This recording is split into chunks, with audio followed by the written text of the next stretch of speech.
네, 여러분 안녕하십니까. 애널리스트 평경장입니다. 오늘 비트코인을 분석할 텐데요.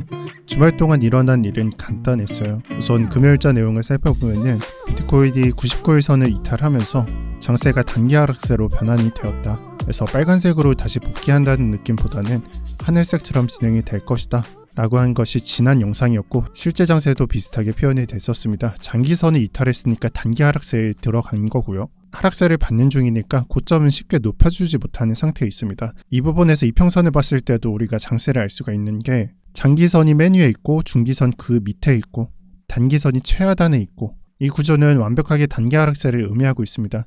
그래서 제가 단기라고 적어놨는데, 캔들이 이 부분에서 한 2% 정도 올려줘서 단기선이 올라오고 중기선도 좀 끌어올려주고, 그런 구조로 변하지 않는다면은 이 단기 하락세는 그냥 유지가 된다, 또는 장세가 변환되는 포인트는 2% 정도 올려주면은 가능하다는 점만 인지하시면 될 것 같습니다. 그래서 단기 분석은 빠르게 넘어가도록 할게요. 지금의 구조가 변하지 않는 이상 하락세는 그냥 유지가 된다고 보셔도 좋습니다. 그 다음 중기 관점에서 좀 중요한 부분이 나오고 있는데, 단기선과 중기선과 장기선 사이에서요, 단기선과 중기선이 데드크로스가 좀 암시가 되고 있습니다. 그래서 날짜는 정확히는 모르지만 당장 이틀 뒤부터 단기선이 내려오고 중기선이 올라옴으로 인해서 아무래도 데드크로스 테스트 구간을 가져가지 않을까라고 저는 예상하고 있고요. 만약에 데드크로스가 확정이 나고 종가마저 확정이 난다면요, 이 기간이 변경된다고 보셔도 될 것 같아요.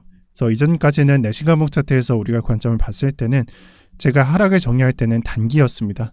그렇지만 당장 이틀 뒤부터 데드크로스가 일봉상으로 관점이 확보가 된다면요, 이 관점은 단기가 아닌 중기로 보는 게 낫겠습니다. 그래서 이 테스트 구간이 당장 한 이틀 뒤부터 암시가 되고 있다라는 점 말씀드리겠습니다. 당연히 테스트 구간이기 때문에 양방향 관점이 열리게 되어 있습니다. 중기선이 올라오더라도 캔들이 여기서 종가를 계속 찍어준다면요, 이 각도에 한계가 있을 것이고요. 어느 시점부터는 꺾이겠죠. 그리고 캔들도 더 이상 내려가지 않고 비비면은 지지가 표현되는 모습으로 관찰이 될 겁니다. 그런 모습 이후에 올라간다면 상승이고요. 그렇지 않고 그냥 내려가게 된다면은 데드크로스, 중기 하락세 확정입니다. 그래서 양방향이라는 거예요. 아직 알 수 없고 결과를 보고 결정을 해야 되는 일이기 때문입니다. 그래서 오늘 확정지을 건 단기 하락세는 확정지었는데 중기는 좀 관찰할 부분이 있다라고 말씀을 드릴게요.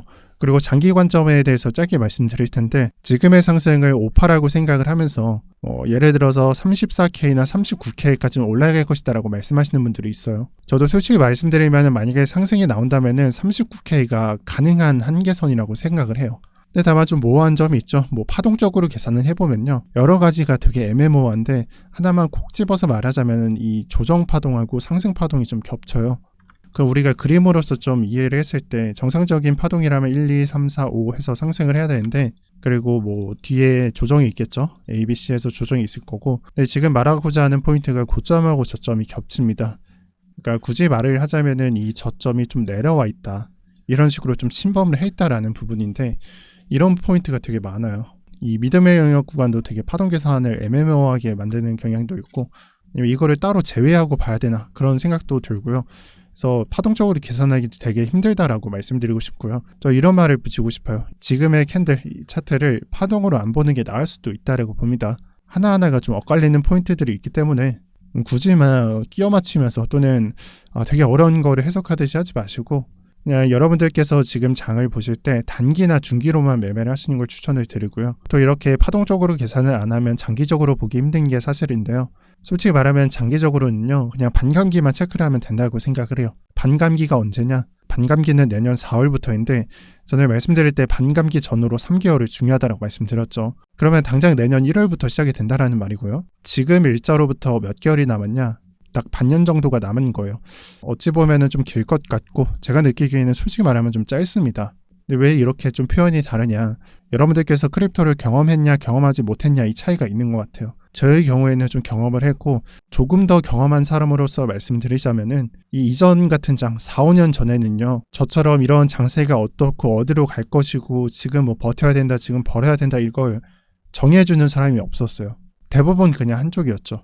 존버를 해야 한다라는 입장하고, 비트코인 그냥 망했다라고 하는 입장, 둘 중 하나였어요. 근데 지금은 다르잖아요. 지금은 그 사람들이 틀려도 또는 맞춰도 어떠한 것에 대해서 말하는데 꺼리낌이 없고, 어떠한 근거가 있고 어떠한 식으로 흘러갈 것이다 라고 말하는 사람들이 있잖아요. 그럼 적어도 그냥 아무 말도 안 하고 사람들이 다 떠나던 장하고는 다른 거니까 저는 반년 정도는 짧다라고 봅니다.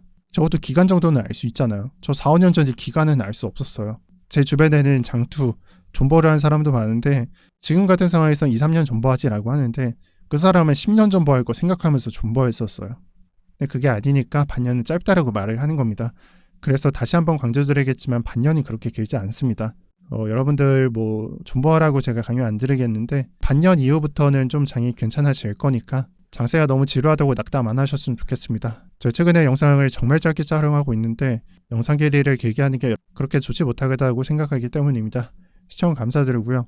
그리고 고정 댓글에 넉넉방 어떻게 들어가냐 이런 댓글이 달렸는데 제가 소개드리는 방들 같은 경우에는 영상 하단에 보시면은 이런 설명란에 적혀져 있습니다. 그래서 모바일의 경우에는 더보기라고 나오는데 더보기를 클릭하고 링크를 누르시면 넉넉방이나 아니면 석구방, 맥주방 같은 데 입장을 하실 수 있으시고요. 오늘 넉넉방을 소개해 드릴 테니까 입장하시면 좋겠습니다.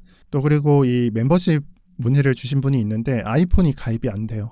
이게 모바일 또는 애플 정책 때문에 그런 것 같은데 아이폰 유저분들께서는 PC로 가입하는 걸로 알고 있습니다. 참고 부탁드리고요. 오늘 영상 여기까지 하겠습니다. 시청 감사드리고 즐거운 한 주 되셨으면 좋겠습니다. 감사합니다.